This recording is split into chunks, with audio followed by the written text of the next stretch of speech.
जी बताइए।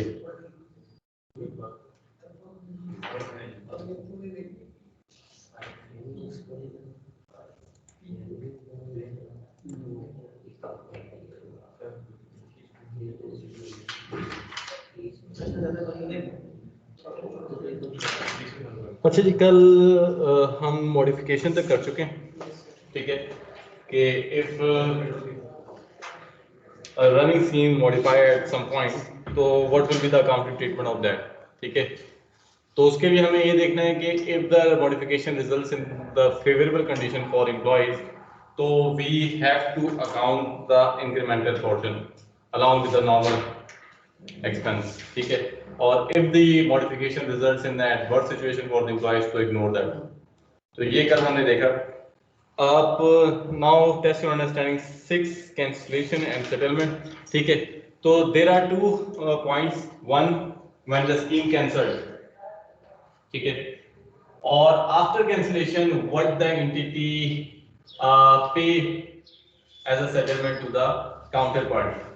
तो यहाँ पे अब हम देखते हैं कि वो उसको किस तरीके से डील करना है। कैंसिलेशन में हमारे पास सिंपल वे में ये है, एक्सेलरेशन का वर्ड यूज हुआ था, एक्सेलरेशन एक्सपेंस का, कि you have to recognize all the expenses at the date of या at the point of cancellation if the cancellation had not been occurred, ठीक है। जो भी होगा एक्सेलरेशन आपके पे होगा, you have to recognize all the expense if or otherwise the cancellation have not occurred in that case, ठीक है। तो आपने सबको एक्सेलरेट करके रिकॉग्नाइज कर देना है एज एन एक्सपेंस, ठीक है। दूसरे में आपके पास एक सेटलमेंट, सेटलमेंट में हमने देखा है कि any amount paid in excess of the fair value should be charge to profit and loss. ये आपके पास उसने वो बताया था कि सेटलमेंट में आपके पास जो भी एक्सेस ऑफ फेयर वैल्यू से ज्यादा, तो आपने उसको कहाँ पे चार्ज करना है, प्रॉफिट एंड लॉस में, ठीक है। क्वेश्चन देखें 206 page test to understand, page number 206 test to understanding 6 cancellation and settlement. An entity introduced an equity settled share based payment scheme on 1st January 2080 for its 5 directors. Under the term of the scheme, the entity will grant 1000 options to each of the directors if they remain in employment for the next 3 years, ठीक है। तो basically ये आपके पास equity settle share based scheme है। इसमें आपने fair value of the option at grant date लेनी होती है, वो कॉन्स्टेंटली अप्लाइड होती है throughout the vesting term. और इसमें जो है आपके पास एक्सपेंस टू इक्विटी क्रिएट हो रहा होता है, ठीक है। The fair value of each option at the grant date was 8, तो ये 8 गिवन है, हमने इसको यूज करना है। On 30 June 20X1, the entity decided to base its share price-based payment scheme on profit target instead. It therefore cancelled the existing scheme. अब कल तक हमने पढ़ा था the entity can modify it or may modify the scheme. But यहाँ पे क्या हो रहा है, वो मॉडिफिकेशन पे नहीं जा रही, वो कह रहे हैं नहीं यार पिछली वाली को कैंसिल कर दो, न्यू अपडेट कर देते हैं, ठीक है। It therefore cancelled the existing scheme on 30 June 2021. It paid compensation. As a result of cancellation, the entity have to pay compensation, ठीक है, to settle the any amount unpaid, ठीक है। जो भी सेटलमेंट केस होती है वो आप देख लेते हैं। Compensation is paid of 10 per option to scheme when the fair value was $9, ठीक है। क्वेश्चन देख लिया आप लोगों ने, इसको सॉल्व करते हैं। इसमें बताया गया है हमारे पास कैंसिलेशन किस टाइम करोगे,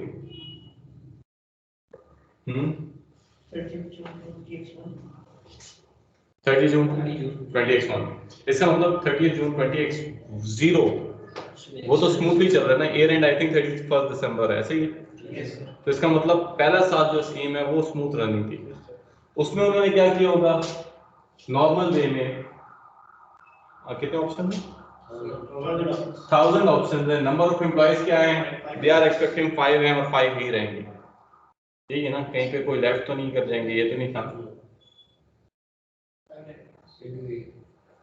फेयर वैल्यू ग्रांटेड ये है, और टाइम फैक्टर था 3 इयर्स की स्कीम थी, तो ये था पहले साल, क्योंकि ईयर एंड 30 जून 31 दिसंबर 2010 है, उस साल तो कोई भी मसला नहीं है, ठीक है। तो उसमें हमारे पास बनता क्या एक्सपेंस,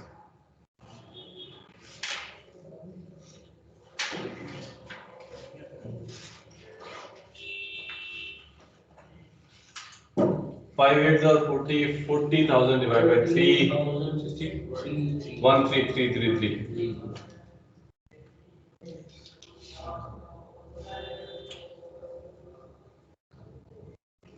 ठीक है, ये आपने रिकॉग्नाइज कर लिया है at the end of first year, ठीक है। बट अनफॉर्चुनेटली हम सेकेंड ईयर तक तो जा ही नहीं सके, एंड तक मिड ऑफ द ईयर क्या हो गया, कैंसिल हो गया, ठीक है। उसने प्रीवियस को कैंसिल कर दिया। कैंसिलेशन डेट पे ऑन 30 जून 20x1 क्या होगा, एक्सेलरेशन ऑफ एक्सपेंस, ठीक है। अब वो एक्सेलरेशन क्या होगा, if the scheme has not been cancelled the entity have to recognise 40,000 in 3 year time, ठीक है। यहीं पे ना इस टाइम फैक्टर को हटा दें तो कितना था, 40 था ना, ठीक है। तो entity have to recognise 40,000 in 3 year time if the scheme have not been cancelled, ठीक है। तो अब हम क्या, and it already had recognised 13,000, ठीक है। तो इसका मतलब रिमेनिंग बैलेंस कितना है जो उसमें रिकॉग्नाइज करना है, 40,000 था जिसमें से ऑलरेडी रिकॉग्नाइज वो 13 कर चुकी है। तो पीछे कितना रह गया, 26,667।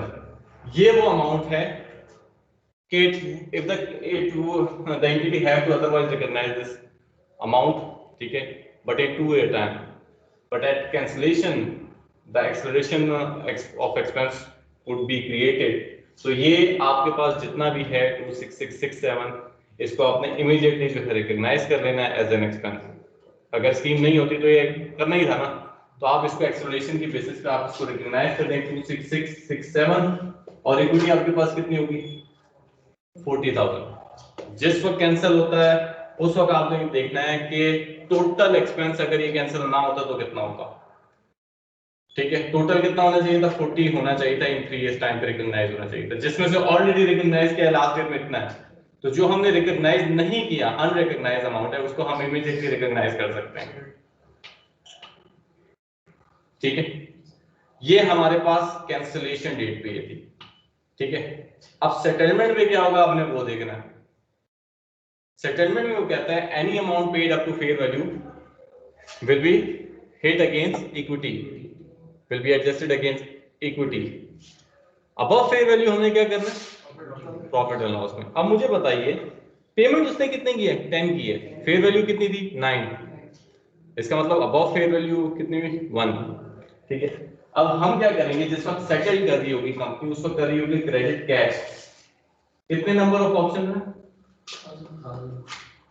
1000 नहीं 5 एम्प्लॉइज हैं टोटल आपके पास, 100 ऑप्शन थे, नंबर ऑफ एम्प्लॉइज 5 थे और फेयर वैल्यू के अकॉर्डिंगली हमने कितनी पेमेंट की 10, तो पेमेंट हुई टोटल 50,000, ठीक है। अप टू फेयर वैल्यू उसको आपने इक्विटी के अगेंस्ट सेट करना है। अप टू फेयर वैल्यू कितनी थी 1000 इंटू 5 इंटू 9, ये आपके पास इक्विटी के अगेंस्ट गई। अबव फेयर वैल्यू आपने प्रॉफिट एंड लॉस पे जाके एडजस्ट कर देना, जो कि बेसिकली क्या है, बैलेंस शीट फिगर 5000 आप पे करेंगे, कंपनी पे करेंगे, ठीक है। समझ आ गई बात। अब फॉर एग्जांपल क्वेश्चन में मैं थोड़ी सी चेंजेस करता हूं। लेट्स अज्यूम कि fair value of the option at the date of settlement is 9 but company pay $7 as a settlement, क्या करेंगे, करें बताएं। अभी तो इस क्वेश्चन में उसने 10 पे किया जबकि फेयर वैल्यू कितनी है 9, मैं कह रहा हूं फेयर वैल्यू 9 थी लेकिन कंपनी पे करती है $7 सेटलमेंट में। कर सकते हैं सेटलमेंट में, वो तो जितनी हो जाए बार्गेनिंग पावर है ना, का ज्यादा कम हो सकती है। अब क्या होगा,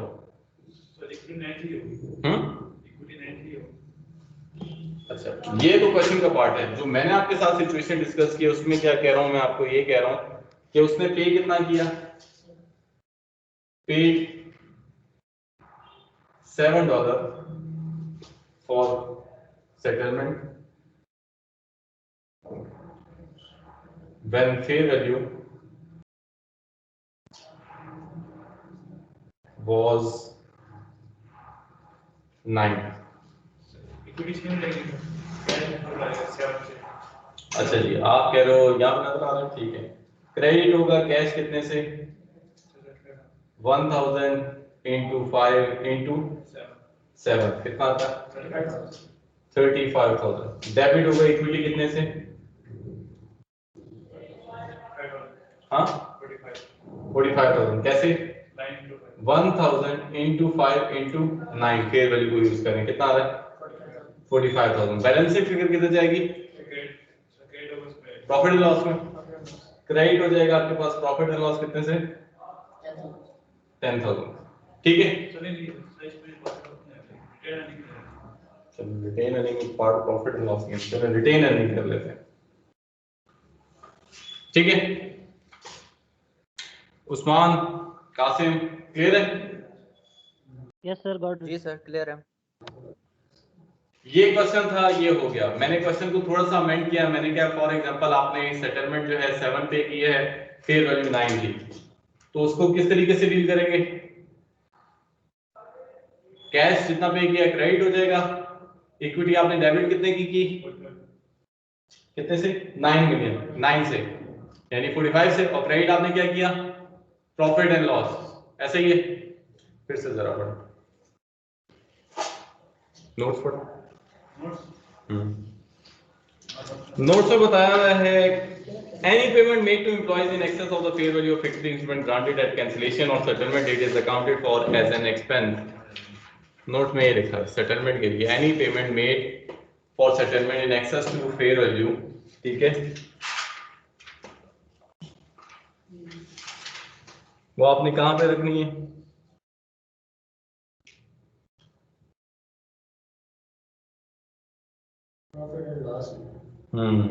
और उससे फर्स्ट बुलेट क्या है any payment made up to employees up to the fair value of instrument at cancellation date is accounted for as a deduction from equity.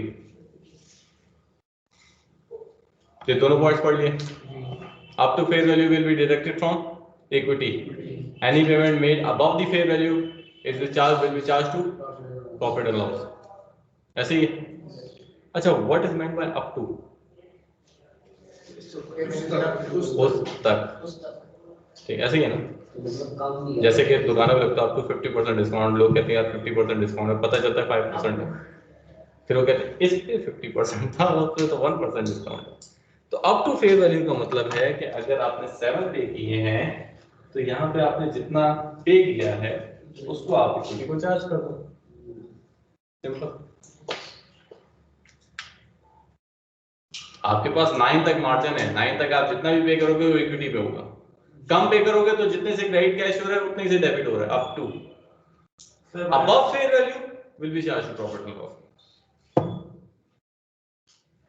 मैंने 7 पे किया फेयर वैल्यू कितनी है 9 तो अप टू इसको मैं किसके अगेंस्ट एडजस्ट कर सकता हूं इक्विटी पेमेंट कितनी है 35,000 क्रेडिट क्या है डेबिट इक्विटी 35,000।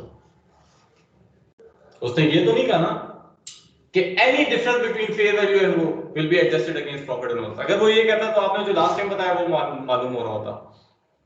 उसने साफ बता दिया अप टू फेयर वैल्यू है तो आपने इक्विटी को चार्ज करना है डिफरेंस की तो उसने बात ही नहीं की। समझ आई बात Waleed got it.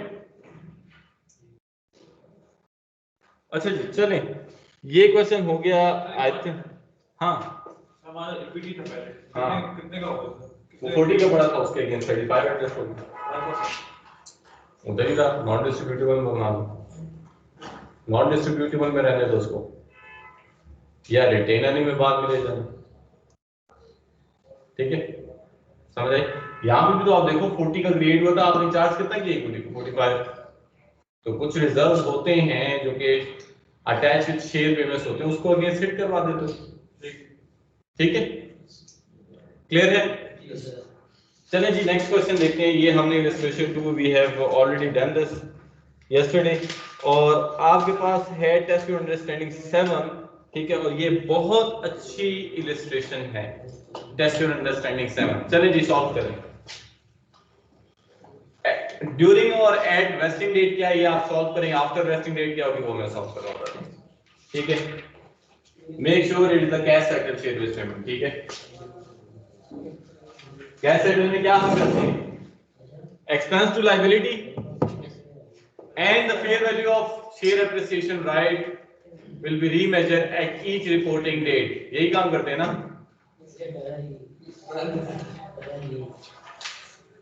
Saboor late हो गए हो।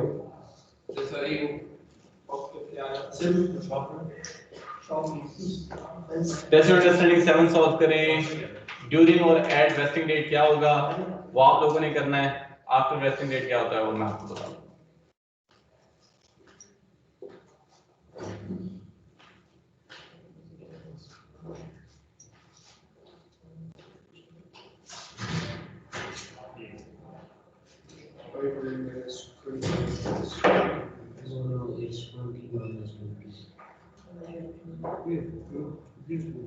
ड्यूरिंग मैनेजमेंट में देखने कितने बड़े वेरिएबल और कितने चाहिए entity expect that the same number of will leave the second तो 20 माइनस 20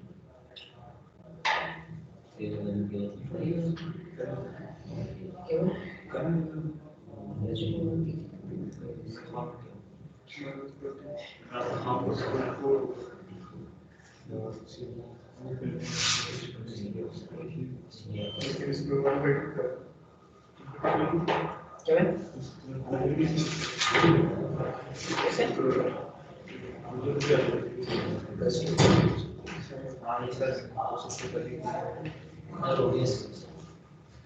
ओके जल्दी जल्दी। अच्छा जी मुझे बताइए, क्योंकि कैश सेटल है तो एक्सपेंस टू लायबिलिटी होगा, ठीक है। और कितने साल की स्कीम है? 2 साल की, ठीक है। तो 1/2 एंड 2/2। चलें आगे करते हैं। On 1st January, G granted 200 share appreciation right. ये कांस्टेंट है या ये वेरी कर रहे हैं? कांस्टेंट है। तो 200 शेयर एप्रिसिएशन राइट्स हैं, ठीक है। To its 500 employees on the condition that they will work for the entity for 2 years at 1st January 2084. The entity expects that 25% of those employees, 25 of those employees will leave each year. But ये जो है at start है ना, तो ये latest update तो नहीं है। हाँ, in the absence of year and अगर कुछ बात नहीं हुई तो हम इसको कंसीडर करेंगे। अभी ये एक इररिलेवेंट सी बात है। During 2084, 20 employees leave. The entity expects that the same number will leave in the second year. During 2085, 24 employees leave, ठीक है। फिर ये आफ्टर वेस्टिंग कंडीशन जो होती है, आफ्टर वेस्टिंग डेट के बाद क्या होगा वो बताया गया। चलें, जो यहाँ पे इंपॉर्टेंट है वो हमारे पास 2 साल की ट्रीटमेंट है जिसमें 2084 और 2085। तो जब हम कैश सेटल कर रहे होते हैं तो उसमें हम क्या लेते हैं? Fair value of SAR at reporting date. तो यहाँ पे हमारे पास कितनी है? 5 और इधर कितनी है? 7। नंबर ऑफ एम्प्लॉइज कितने थे? 500, जिसमें से पहले साल कितने गए? 20। और दे expected that 20 will leave in the next year. अब नेक्स्ट ईयर एक्चुअल रिजल्ट क्या है? 500 में से 20 गए थे, फिर नेक्स्ट ईयर 24 गए थे। तो कितना एक्सपेंस ऑफ लायबिलिटी क्रिएट होता है?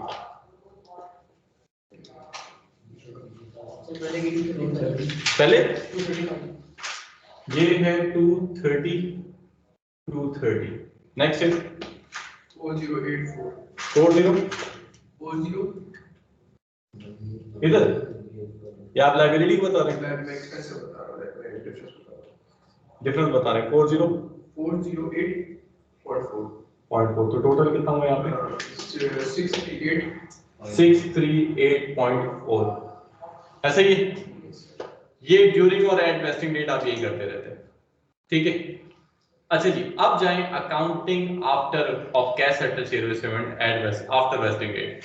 नोट्स निकालें, उसमें एक बात बताई गई है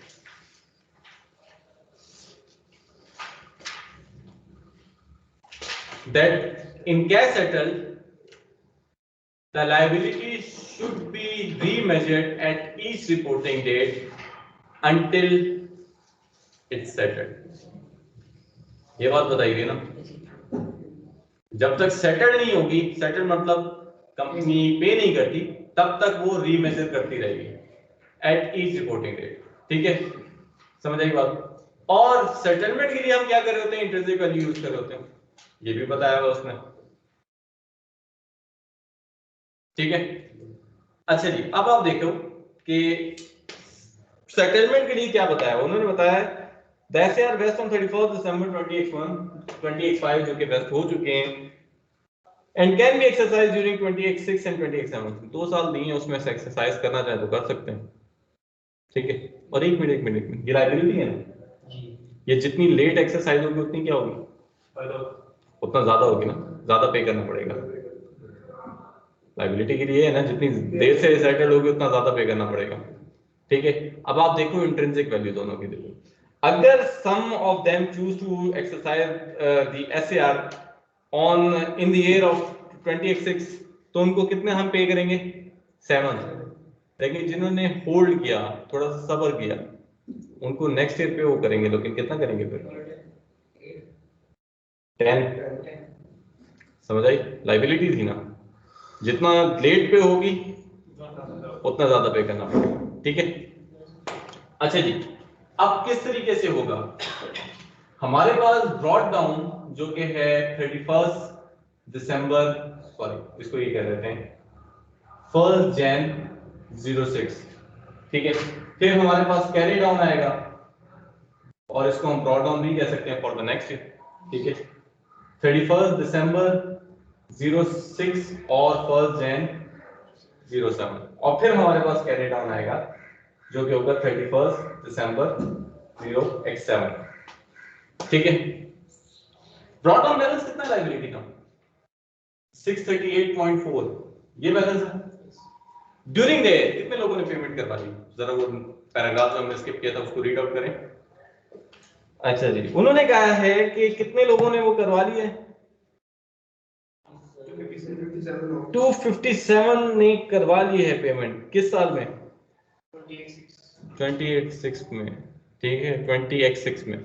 तो रिमेनिंग कितने रह गए, total number of student employees कितने थे 500 नहीं थे यार, जिसमें से चले गए वो तो निकल ही गए ना। 500 माइनस 44 कितने होते हैं, टोटल जो थे ये नंबर ऑफ एम्प्लॉयज थे 436, हाँ 456 जिनको हमने ये पे करना था, जिनमें से 257 ने 257 ने एक्सरसाइज करवा ली, तो रिमेनिंग कितने रह गए 199, ठीक है। कब एक्सरसाइज करवाएंगे इस साल, और रिमेनिंग कितने रह गए 0। पहली बात है जिन्होंने इस साल नहीं करवाया उन्होंने रिमेनिंग करवा ली, क्यों वाली क्या हो गया, शाम से मिलकर आया, सोचो। अभी तो मैं नंबर्स की बात कर रहा हूँ, वैल्यूज पे मैं नहीं आया। टोटल एम्प्लॉयज कितने थे 456, यहाँ पे हमने 456 ही निकाला है ना, ठीक है। जिसमें से आपने खुद बताया क्वेश्चन में गिवन है 206 में 257 लोगों ने कन्वर्ट कर दिया, तो पीछे कितने बचे, ये कब करवाएंगे अगले साल, तो इन्होंने इधर करवाया, ठीक है। फिर कितने रह गए, सबके हो गए। अच्छा जी, अब बात ये होती है कि जो भी अनसेटल्ड लायबिलिटी है it should be measured at fair value, ठीक है। जब तक वो अनसेटल्ड रहेगी रीमेजर एट फेयर वैल्यू, और जो हम पेमेंट करेंगे that will be based on intrinsic value, ऐसे ही है। 250 employees, number of option they are getting 200 and intrinsic value at the date of 31st December 2086 will be was 7। ये है intrinsic value, ठीक है। तो कितनी पेमेंट होनी चाहिए 359.8, ठीक है। अच्छा जी, any unsettled amount will be remeasured based on fair value, ठीक है जी। तो कितने ऑप्शन मिल रहे थे इनको 200, fair value at 31st December 06 was 8, तो यहां पे क्या आता 318.4। अच्छा, अब सिंपल सी बात है यार, 638.4 में से 359.8 हम पे कर चुके हैं, लेकिन हमारी लायबिलिटी इतनी आ रही है, तो जो डिफरेंस होगा वो क्या होगा, गेन और लॉस। तो निकालेंगे 638.4 माइनस 359.8 कितना आता है बताइए।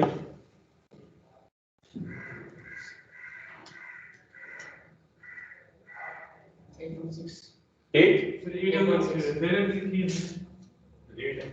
क्या हो गया? दिस माइनस दिस क्या होता है ये बताना मुझे। 278.6 278.6। अब अगर हम 638 में से 359 पे कर चुके हैं तो लायबिलिटी शुड बी एट 256, यही बताया ना 278.6, लेकिन it stand at 3.8.4, तो it means there is a loss of कितना का लॉस हुआ? 278 और 318 39.8 का क्या हुआ? कंपनी को लॉस हुआ। और लॉस और गेन कितना जाएगा? इनकम स्टेटमेंट में। अब हमारे पास कितनी होगी लायबिलिटी? इतनी आ गई। यहाँ पे कोई अनसर्टेन लायबिलिटी है? अगर होती तो हम उसको क्या करते हैं? Again fair value at the date, at the reporting date. अब तो है नहीं ना। अब हमने जो पे किए हैं उस कितने किए हैं? 200, और इस दिन 28/7 में कितनी थी इंट्रिंसिक वैल्यू? ये फेयर वैल्यू है। पेमेंट इंट्रिंसिक वैल्यू पे होगी कितनी? 10। ये आपके पास इंट्रिंसिक वैल्यू है, कितनी पेमेंट हो रही है? 398। बस फुल अमाउंट ऑफ तो नहीं। अच्छा जी, to settle the amount of 318.4 you have paid 398 rupees, which means there is a loss of कितने का लॉस है? अगेन लॉस आया। लॉस निकालेंगे, डिफरेंस होगा, लॉस ही नहीं है जरूरी, गेन भी आ सकता है। हाँ 79.6 का लॉस है। समझ आई बात? ये वो कहना चाह रहा था कि क्या होगा इक्विटी सेटल में। हमने क्या पढ़ा कि एट वेस्टिंग डेट जो इक्विटी जनरेट है, ठीक है, वो इंक्रीज इतनी या डिक्रीज नहीं होगी। It will no, there will be no change in subsequent period for equity settle, but for liability cash settle base any amount unsettled at the reporting date will be measured at fair value। ठीक है, ये होगी। तो और वो हमने करके भी देख लिया। समझ आई बात? अच्छा, आप मुझे इसकी एंट्रीज कर दें, जर्नल एंट्रीज कर दें। ये आपके पास वैल्यू तो मैंने निकाल दी, जर्नल एंट्री करें तो चलें। ये तो हो चुकी है ना, इधर से करें इन दो डेट्स की। Debit liability, credit cash, और credit profit and loss। Debit हो नहीं, डेबिट की वैल्यू ज्यादा है ना। लॉस अगर नहीं हाँ, डेबिट और क्रेडिट हो। Debit liability, debit profit and loss और क्रेडिट कैश।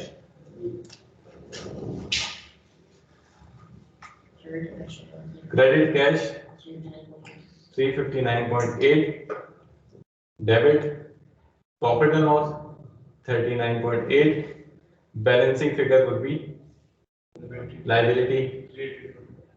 डेबिट से लायबिलिटी, डेबिट डिफरेंस कितना है इन दोनों में? 320.8, 320 नहीं 310, 320 है।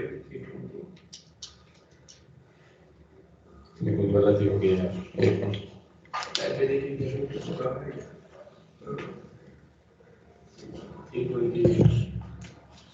डेबिट आपके पास हुआ लायबिलिटी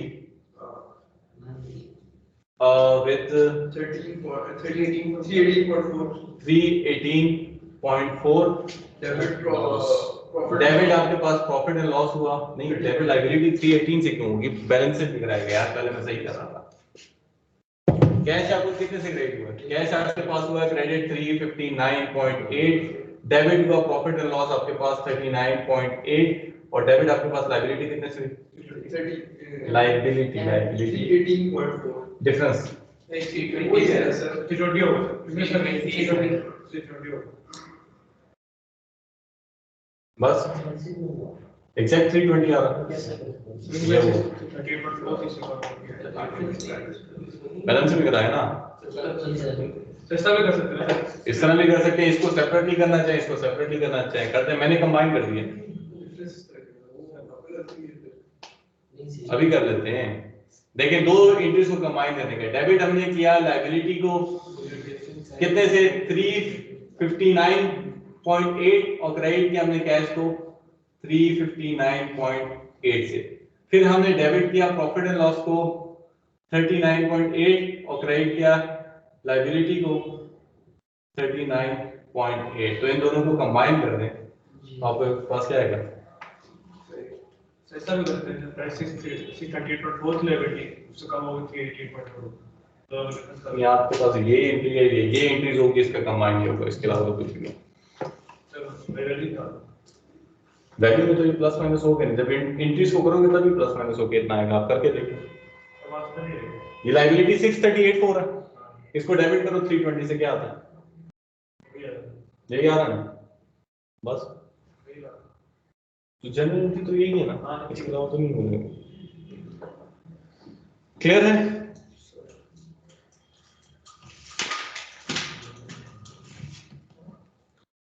अच्छा जी, ये हमने कर लिया शेयर बेस्ड पेमेंट, ठीक है। नेक्स्ट स्टैंडर्ड स्टार्ट करते हैं, IAS 90, ठीक है जी। अच्छा जी, बताइए उस्मान, एहसन और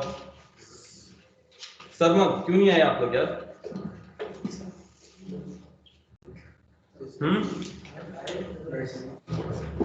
सर कल से इंशाल्लाह, वो आज थोड़ा लेट हो गए थे।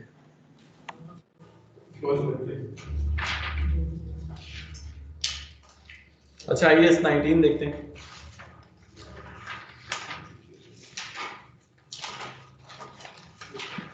एम्प्लॉय बेनिफिट नोट्स आप निकाल लें।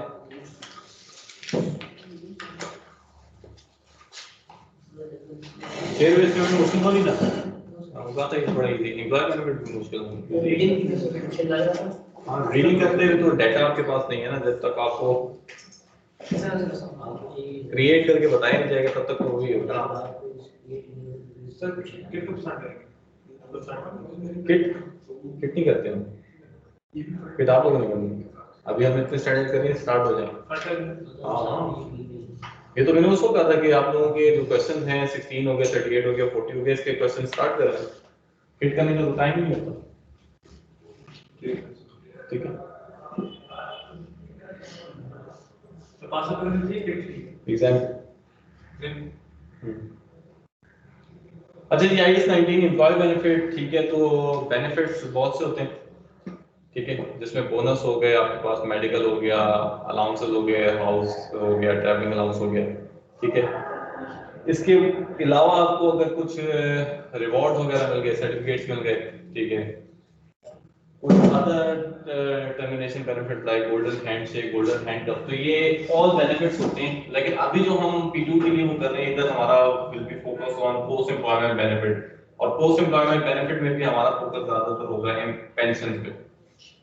पोस्ट एम्प्लॉयमेंट बेनिफिट ग्रेच्युटी भी है, ठीक है। पेंशन और ग्रेच्युटी में क्या फर्क है? क्या पेंशन और ग्रेच्युटी में क्या फर्क है?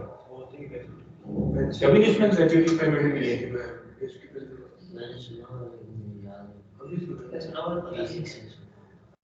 मैं कह रहा था टैक्स पड़ा है, उसको सुना नहीं, वैसे नहीं सुना किसी ये जो बुजुर्ग होते हैं, पुराने होते हैं, वो कहते हैं कि हमें ग्रेच्युटी मिली है। हाँ,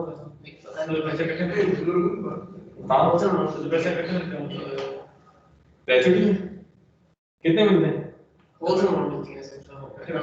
इकट्ठे मिलते हैं, बिल्कुल लमसम अमाउंट मिल जाती है। लेकिन ग्रेच्युटी और पेंशन में एक और भी चीज है, पेंशन में होती है विद इंस्टॉलमेंट, ये तो आपको पता होगा। लेकिन पेंशन में होता ये है, ग्रेच्युटी एम्प्लॉयर अपनी मर्जी से देते हैं, आप खुश हो गया अच्छा बना था, चलो ग्रेच्युटी दे दिए। अक्सर लोग ऐसे जो जॉब छोड़ते हैं तो उनको कहते हैं यार ये गाड़ी आप ही रख लो, आप इस्तेमाल कर रहे थे, आपको वो ग्रेच्युटी में वो मिल गई, ठीक है। अब वो एम्प्लॉयर के डिस्क्रिप्शन पे, और ग्रेच्युटी में थ्रू आउट सर्विसेज, ठीक है, आपसे कोई डिडक्शन नहीं होगी। पेंशन अगर आप अवेल करना चाहते हो तो थ्रू आउट सर्विसेज, जब तक आप पेंशनेबल एज पे नहीं होते या रिटायर नहीं होते हो, ठीक है, तब तक क्या होगे, एवरी मंथ आपकी सैलरी से कुछ ना कुछ कंट्रीब्यूशन क्या होगा, डिडक्ट होगा। कुछ आप कंट्रीब्यूट करोगे, कुछ आपका एम्प्लॉयर कंट्रीब्यूट कर रहा होगा, ठीक है। तो हम क्योंकि कंपनी के पॉइंट ऑफ व्यू से देख रहे हैं, हम ये देखेंगे कि आपकी कंपनी यानी कि आपका एम्प्लॉयर कितना कंट्रीब्यूट कर रहा होगा, हम यहाँ पे वो चेक कर रहे हैं, उसको एडजस्ट करेंगे, ठीक है। अच्छा जी, पोस्ट एम्प्लॉयमेंट बेनिफिट में आपके पास पेंशन प्लान है जिस पे हमने फोकस करना है। उसके अलावा आपके पास short term employ benefit wages and salaries, और ऑल इसको बेनिफिट नहीं कहते, ये तो कंपनसेशन है, ठीक है। टर्मिनेशन बेनिफिट जैसे कि गोल्डन हैंडशेक और गोल्डन हैंड का ये भी आप लोगों ने टैक्स में सुना होगा। क्या होता है गोल्डन हैंडशेक और गोल्डन हैंड? गोल्डन हेलोस होते हैं कि स्टार्ट ऑफ द ईयर वो बेनिफिट्स दिए जाते हैं ताकि आप ज्वाइन करें सामने। गोल्डन हैंडशेक हैंडशेक होता है टर्मिनेशन के वक्त दिया जाता है ताकि आप किसी और कंपनी में। टर्मिनेशन के लिए नहीं, हैंडशेक होता है आपकी अर्ली रिटायरमेंट अगर आप वो करते हो तो गोल्डन हैंडशेक किया जाता है। गवर्नमेंट एम्प्लॉयज में अक्सर होता है ना कि वो कहते हैं जी आप अर्ली रिटायरमेंट ले रहे हैं, तो कहते हैं नहीं मैंने अर्ली रिटायरमेंट, कहते हैं ठीक है ना, ये पोस्टिंग ऐसी जगह पे करेंगे कि पता चल जाएगा, तो कहते हैं यार अर्ली रिटायरमेंट ही ले लो। तो जितनी through out the early retirement में ये होता है कि उसने अगर जॉब कंटिन्यू करता है, जैसे एक्सेलरेशन पीरियड नहीं था वैसे ही होता है, उसकी जो present value of the salary बनती है वो हम उसको पे करते हैं। गोल्डन हैंड का ये होता है कि आपका जो लास्ट एम्प्लॉयर होता है वो आपको कुछ सम देता है कि आपने इस टेन्योर तक कोई भी अपने कंपेटिटर को ज्वाइन नहीं करना है, ये भी एक होता है, ठीक है। Post employment benefit, a post employment benefit consist of a pool of asset, investment, cash and properties together with the liabilities for pension owed to employees। अब ये जो स्टैंडर्ड है IAS 19, ठीक है, तो यहाँ पे हम नेट ऑफ करके लिखते हैं लायबिलिटी और एसेट्स को। 37 में हमने ऑफसेटिंग नहीं की, हेल्ड फॉर सेल में हमने ऑफसेटिंग नहीं की, टैक्स तो हमने पढ़ा नहीं, ठीक है। टैक्स में ऑफसेटिंग करते हैं based on condition, financial instrument में ऑफसेटिंग करते हैं ऑन कंडीशनल बेस। यहाँ पे आपने इन एनी सिचुएशन ऑफसेटिंग करनी है, क्यों? पेंशन में ऑफसेटिंग क्यों करनी है? बेसिकली आपने लायबिलिटी है आप पे कि एट द रिटायरमेंट एज में जब आपके पास एम्प्लॉय जाएगा तो आपने उसको पेंशन पे करने की आपकी ऑब्लिगेशन है, और इस ऑब्लिगेशन को मीट करने के लिए आपने क्या किया होती है? इन्वेस्टमेंट्स की होती हैं ताकि वो इन्वेस्टमेंट्स रिटर्न करें और उसकी जो है ना आपकी हो तो, और आपको पता है एक ऑब्वियस लायबिलिटी उसके साथ एक ऑब्वियस एसेट अटैच होगा, ठीक है। तो इसकी ऑफसेटिंग है जहां पे ऐसा ना हो कि एसेट के साथ एक ऑब्वियस लायबिलिटी या लायबिलिटी के साथ एक ऑब्वियस एसेट अटैच हो, तो हम वहां पे ऑफसेटिंग नहीं करते, जैसे हेल्ड फॉर सेल में और आईएस से हमने ऑफसेटिंग नहीं की। तो there are two types of employment benefit, जैसे शेयर बेस्ड पेमेंट में टू टाइप्स यहाँ पे भी वो है, एक आपके पास डिफाइंड कंट्रीब्यूशन है वेरी सिंपल, और एक है डिफाइंड बेनिफिट, ये भी सिंपल है लेकिन इसमें थोड़ी वर्किंग ज्यादा हो जाती है, ठीक है ये भी बहुत easy. Defined contribution plan, the pension payable on retirement depends on the contribution paid into the plan by the employee and employer। ये तो हम सबको पता है कि यार एट एंड जितना जमा किया होगा उसी से पेंशन मिलेगी ना, ठीक है। वो जमा किसने किया होगा? दोनों ने मिलकर किया होगा, एम्प्लॉयर और एम्प्लॉय ने, ठीक है। सर ये स्टैंडर्ड की जो एग्जाम में आता है ये थ्योरी आएगी या प्रैक्टिकल भी है? प्रैक्टिकल एप्लीकेशन होगा, केस बेस्ड होगा ना, सिचुएशन होगी आपने, लेकिन for to attempt the question आपको you have to know the basic scope, recognition and measurement of the standard, तभी आप एक्सप्लेन करोगे। पहले आप उसको एक्सप्लेन करोगे स्टैंडर्ड के पॉइंट ऑफ व्यू से, फिर आप उस जो स्टैंडर्ड में आपने एक्सप्लेन किया वो उसको रेफर करोगे केस के साथ, ठीक है, लिंक कर दोगे। ये एग्जाम की आप करनी शुरू कर अगर अभी तक नहीं की,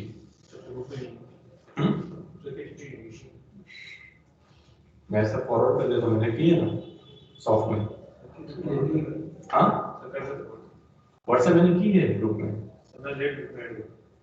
दोबारा से करते हैं फॉरवर्ड करते हैं उसमें, ठीक है।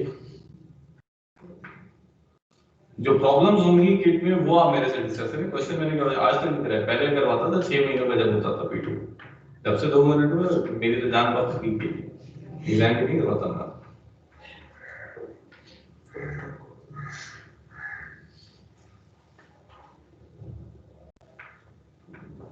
पेपर आसान होता है, मुश्किल अभी तक हमने जितना पढ़ा उसमें कुछ मुश्किल है, हर चीज की लॉजिक है, लॉजिक आपको बताओ तो क्या है, लेकिन प्रैक्टिस आप लोगों ने फिर भी कर यार मुश्किल नहीं है, चीजें इतनी ज्यादा है वहां पे याद ही करते रहेंगे, उसी के लिए तो कहते हैं ना प्रैक्टिस करते। एक किट को आपने आप ऐसा करें, एक बार बीपीपी की किट करें, एक बार बिहार की किट एग्जाम कैपिटल करें, बस रिटन प्रैक्टिस। और दूसरी चीज पेपर आपने फुल अटेम्प्ट करना है, टाइम मैनेजमेंट। अगर आपके टाइम मैनेज नहीं होगा तो पेपर जो है ना, आप लोग अपना पता नहीं मार्जिन ऑफ सेफ्टी क्यों नहीं ज्यादा रखते। मार्जिन ऑफ सेफ्टी आपको 50 होना चाहिए, आप क्या रखते हो 30, 40, 35, ये मार्जिन ऑफ सेफ्टी क्या है? अभी उसामा को क्यों पेपर आ गया, उसने मार्जिन ऑफ सेफ्टी 40 का रखा था, वो कहता सर मैं 90 मार्क्स का चेक कर आया था, 49 में फेल हो गया, 50 मार्क्स का कर आता तो मिल जाता। इसका मतलब यही है उसने 50% से ज्यादा स्कोर किया, 90 का 50% होता है 45, तो इजीली होता है 50% मार्क्स किसी भी क्वेश्चन के इजीली होते हैं। आप वो जो 50 से आगे 70 तक की रेशियो बढ़ा रहे थे कि 50% हो जाता है कर लूंगा, मैं 70% लेना चाहता हूं, पेपर उसमें रह जाता है। पास करते हैं, तो और क्या करें, सोच रहे हैं पास करना। डिस्टिंक्शन लेनी है तो डिस्टिंक्शन में फिर हमजा बने, फिर हमजा वाली बात करें, डिस्टिंक्शन के लिए होना भी चाहिए, उसने प्रैक्टिस भी कितनी की थी और उसने नाम रोशन किया, टीचर के भी नाम रोशन होता। कोविड से पहले जो टाइम थे उसमें हमजा ने टॉप किया था, ठीक है इंशाल्लाह हो सकता है, मेहनत भी कर सकते। अच्छा जी चलें, डिफाइन कंट्रीब्यूशन में नेक्स्ट बुलेट आपके पास है, employer contribution is usually a fixed percentage of the employ salary of the employer has no further obligation after this amount is paid. ठीक है, तो कंट्रीब्यूशन में, डिफाइंड कंट्रीब्यूशन में ongoing liability rest with the employ और in defined benefit ongoing liability rest with employer, दोनों में फर्क है। डिफाइंड कंट्रीब्यूशन एम्प्लॉयर के लिए बड़ा फिक्स्ड है, वो कहता है यार इतना मैंने पे करना है, इतना मैंने कर दिया बस, क्योंकि कंट्रीब्यूशन क्या है नॉर्मली एक डिटर्मिनेबल अमाउंट है, ठीक है।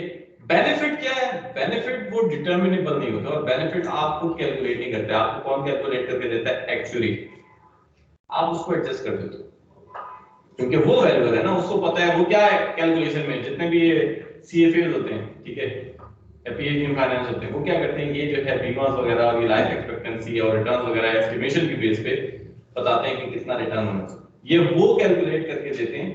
आपने क्या करना होता है, उनकी फिगर को अपने अकाउंट में एडजस्ट कर देना, ठीक है। चलिए, cost of employer is reasonably predictable, तो इसीलिए तो ऑनगोइंग लायबिलिटी एम्प्लॉय पर है, एम्प्लॉयर पर नहीं है। Accrual and prepayment is made if the amount is paid less than or greater than the contribution, ये सेम डिफरेंस है accrual और prepayment का, जैसे हमने ऑपरेटिंग लीज में ही पढ़ा है, जितना एक्सपेंस बनता था उतना पे कर दिया तो accrual भी नहीं है, prepayment भी नहीं है, जितना एक्सपेंस बनता था उससे कम या ज्यादा पे किया तो accrual और prepayment, ठीक है। The employee bears the uncertainty regarding the value of pension that will be paid upon retirement, ठीक है।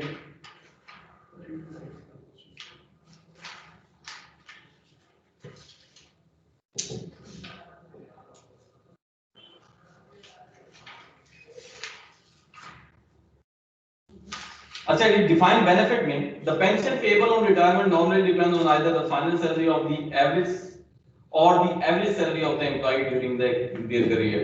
The employer has an ongoing obligation to make sufficient contribution to the plan to fund the pensions and actually calculate the amount that must be paid into the plan each year in order to provide the promised pension. The calculation is based on various estimation and assumptions including life expectancy, inflation, investment return. Therefore, the cost of providing the benefit of pension will vary year by year over the working life of employees due to changes in circumstances, estimate and assumption. जैसे कि payment of pension जो होगी ज्यादा हो रही है, आजकल Covid के बाद लाइफ एक्सपेक्टेंसी जो है आप देख लो चेंज हो रही है। मल्टी एम्प्लॉयर प्लान्स तो आउटसोर्स भी किए जा सकते हैं,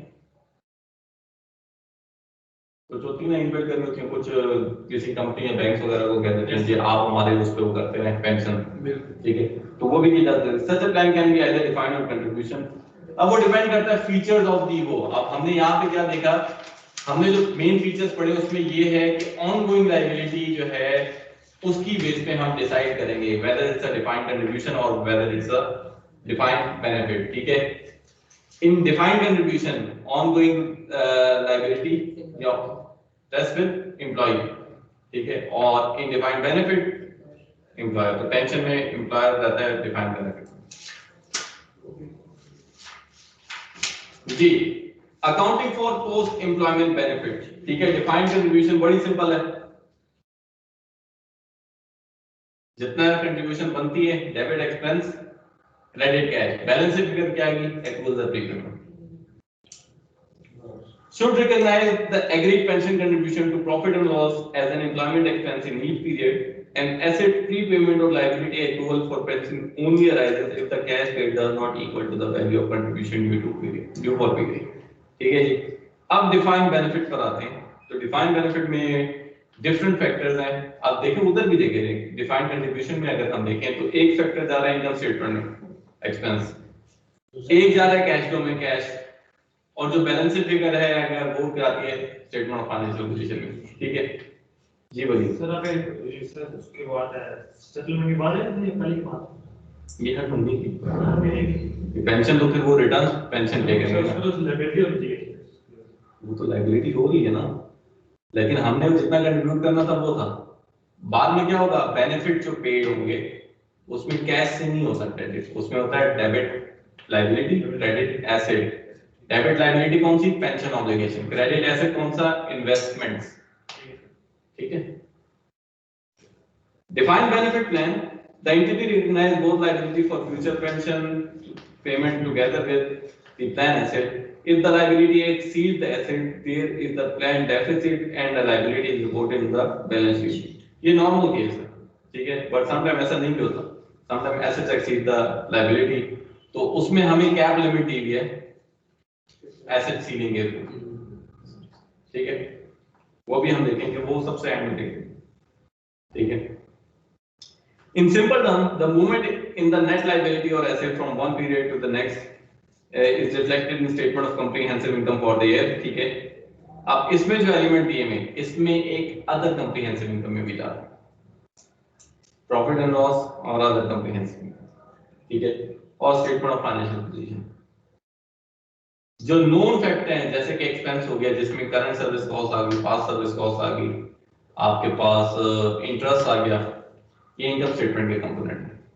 एक है रीमेजरमेंट कंपोनेंट। रीमेजरमेंट कंपोनेंट ये है कि बेसिकली हमें वैल्यू ऑफ ऑब्लिगेशन कितनी होगी या प्लान एसेट की फेयर वैल्यू क्या होगी, ये कौन बता रहा है, एक्चुअली बता रहा है। तो एक हमारी नॉर्मल कैलकुलेशन होगी, हम प्रिडिक्ट कर रहे होंगे कि यार लायबिलिटी होनी चाहिए 10 पे, लेकिन एक्चुअली कहते हैं नहीं यार 11 पे होनी चाहिए। तो वो जो रीमेजरमेंट कंपोनेंट है 1 का, वो कितना जाएगा अदर कंप्रीहेंसिव इनकम में। ऐसा भी हो सकता है हमारी कैलकुलेशन और एक्चुअली की कैलकुलेशन एक ही हो जाए। हमने जो डिराइव किया है नॉर्मल सिचुएशन से, कुछ चीजें तो हमें पता ना, एक्सपेंस डेबिट होगा क्रेडिट लायबिलिटी होगी, इंटरेस्ट डेबिट होगा क्रेडिट लायबिलिटी हो जाएगी, वो हम एडजस्ट करते हैं। उसके बाद हम देखते हैं एक्चुअली क्या बता रहा है। अगर एक्चुअली ने कोई डिफर फिगर बताई है तो इसका मतलब बैलेंस शीट फिगर आएगा, वो अदर कंप्रीहेंसिव इनकम में जाएगा। ठीक है, ये भी बहुत इजी है स्टैंडर्ड। अभी शुरू में आपको अभी क्योंकि सिचुएशन या फॉर्मेट नहीं है ना, तो इसलिए आपको थोड़ी सी चीजें वो मुश्किल लगेंगी। ठीक है, हाँ ये तो है। बोरिंग इसलिए क्योंकि बेसिकली एक तो ये ऑनलाइन क्लास है, इसमें ज्यादातर मैं ही बोलूँ। ठीक है, ये जो उसामा और हमजा की क्लास थी ना, और उसामा था, हमजा था, शान, इन लोगों का जो बैच था, ये मुझे भी बोरिंग मिल रहा है। इसमें बहुत डिस्कशन होती है। सर वो दोबारा से कलर रिपीट कर दें। तो शान मार्क्स कितने हैं सर? ठीक है, मुझे नहीं पता कितने आए हैं इसके मार्क्स, मुझे याद नहीं। इंसान है तो 2 पेपर दिए सेम सर एसबीआर की, आपको एसबीआर आ गया, एग्जाम तो बचा वाला लगता है। ठीक,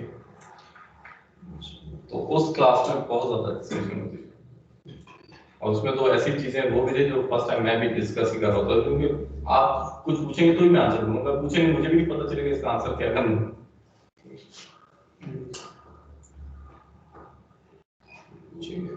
तो कुछ सर गुस्सा आ रहा है। सर गुस्सा आ रहा है उसके सर वो यार वो सब्जेक्ट में होती है कुछ ऐसे बातें पूछे ना कि गुस्सा गुस्सा करता है। यहाँ पे तो सीखने के लिए पूछे हैं, तो ऐसे सिचुएशन डिस्कस होंगी तो होगा। जैसे कुछ क्वेश्चंस की तो मैं खुद ही कर देता हूँ, जैसे कि पिछले उसमें की थी, लेकिन बाकी मेरी भी कैपेसिटी होती है कि मुझे भी उसको माइंड नहीं कर होता, जैसे कहीं माइंड अटका होता, जैसे मैं इसको कहता था मेरा माइंड कहीं अटका हुआ था, अब वो मेरे जहन से कोई बात नहीं करती। ठीक है, कॉम्प्रिहेंसिव इनकम, चलिए अब उसने कुछ एलिमेंट्स बताए डिफाइंड कंट्रीब्यूशन, डिफाइंड बेनिफिट में कि किस रीजन से होती है। सबसे पहले करंट सर्विस कॉस्ट होती है, सर्विस कॉस्ट, जिसमें करंट सर्विस कॉस्ट भी होती है, पास्ट सर्विस कॉस्ट, सबको डिफाइन किया हुआ है। Include current service and past service cost together with any gain or loss from curtailment or settlement, ठीक है, इधर भी curtailment और settlement होगी, ठीक है। अब curtailment और settlement क्या होता है वो भी हम देखेंगे। curtailment में होता है कि हमारी number of obligation reduce हो सकती है, क्यों? क्योंकि आपका जो है हमने एक डिवीजन बंद कर दिया, अब नौकरी छूट गई उन लोगों की, तो अब हम लायबल तो नहीं है ना कि यार वो हमारे साथ सर्विस नहीं करे, हम फिर भी पे करते हैं। सेटलमेंट में ये है कि यार वो एम्प्लॉय जो है किसी दूसरे के पास जॉब करने चला गया, तो अब वो बंदा होगा तो हम जो भी होती है कोड वगैरह होते हैं, जो भी जितनी हमने अमाउंट पे की थी वो सेटल कर देते हैं, उस अमाउंट बता देते हैं कि अब आप आगे से कंटिन्यू। तो नॉर्मली जो सर्विस कॉस्ट कंपोनेंट होता है ये एक्सपेंस होता है और ये लायबिलिटी को इंक्रीज करता है, ठीक है। और अगर लायबिलिटी नहीं है तो ये एसेट को रिड्यूस करता होगा। ये इंक्रीज इसलिए लिखी है क्योंकि आगे यूज होंगी। फिर आपके पास है नेट इंटरेस्ट कंपोनेंट, ठीक है। तो इसमें आपके पास इंटरेस्ट एक्सपेंस भी आता है और इंटरेस्ट इनकम भी आती है। इंटरेस्ट एक्सपेंस और लायबिलिटी होता है, क्योंकि आपने कहा ना लायबिलिटी है, और बेसिकली ये जो इंटरेस्ट होता है ये अनवाइंडिंग इंटरेस्ट होता है। पेंशन आपने कब पे करनी है? 6-7 साल बाद पे करनी है, 60 साल बाद पे करनी है। आज के दिन उसकी क्या प्रेजेंट वैल्यू निकाली होती है ना, फिर आप इसको हर साल क्या करते हो, अनवाइंडिंग करते हो, ठीक। लेकिन जो ये एसेट पे होता है ना इंटरेस्ट, ये रिटर्न होता है कि हमने जो इन्वेस्टमेंट की है उस पे जो रिटर्न आ रहा है वो। तो जो अनवाइंडिंग है उसका क्या होता है, डेबिट इंटरेस्ट एक्सपेंस क्रेडिट आपके पास लायबिलिटी, और जो आपके पास इनकम होती है, रिटर्न होते हैं, उसमें debit asset credit interest income, ठीक है। अदर कॉम्प्रिहेंसिव इनकम में आपके पास ये है कंप्राइजेस एक्चुअल गेन और losses during the reporting period including the return on claimed assets less any amount taken to profit और loss, profit or loss as part of the net interest component. Actual gain or losses arise are increase or decreases in the net pension asset or net liability. अब ये किस तरीके से आएंगे मैंने वही बताया, बैलेंसिंग फिगर है। This is taken to other comprehensive income for the year and identified as an item which will not be reclassified to profit and loss in future period. अब ये करंट इशू हो सकता है, लेकिन इसको भी change हुए काफी अर्सा हो गया, 2011 में चेंज हुआ था, ठीक है। पहले होता था, जाहिर बात है एक चीज अदर कॉम्प्रिहेंसिव इनकम में जा रही है तो एक अनरियलाइज है, उसको हम रियलाइज करते हैं, ठीक है, बाय 10% कॉरिडोर अप्रोच। अब वो कहता है कि वो एक जो अदर कॉम्प्रिहेंसिव इनकम है उसको रहने दें, रियलाइज ना करें।